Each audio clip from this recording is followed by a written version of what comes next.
How to delete Snapchat account. Hey everybody and welcome back to our channel. So let's get started without any further ado. So for that, simply go ahead and open up your Snapchat application in your mobile device. Now once you are here, simply tap on your profile icon at the top left corner. Now once you are in your profile section, simply tap on the gear-like icon at the top right corner. Now once you are here, scroll all the way to the bottom until you find Help Center. Simply tap on the Help Center under Support and Feedback. Now once you are in the Support section, scroll below and then tap on Managing My Account.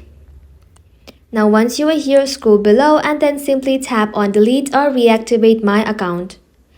Now from here, simply tap on Contact Us.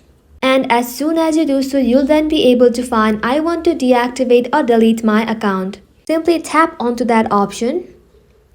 And as soon as you tap on it, you'll have to go ahead and follow the on-screen prompt. Simply log into Snapchat account portal, tap on delete my account, input your password, and then tap continue to confirm account deletion. And that is how you can do it, guys. Thank you all for watching the video till the very end and stay tuned until our next upload.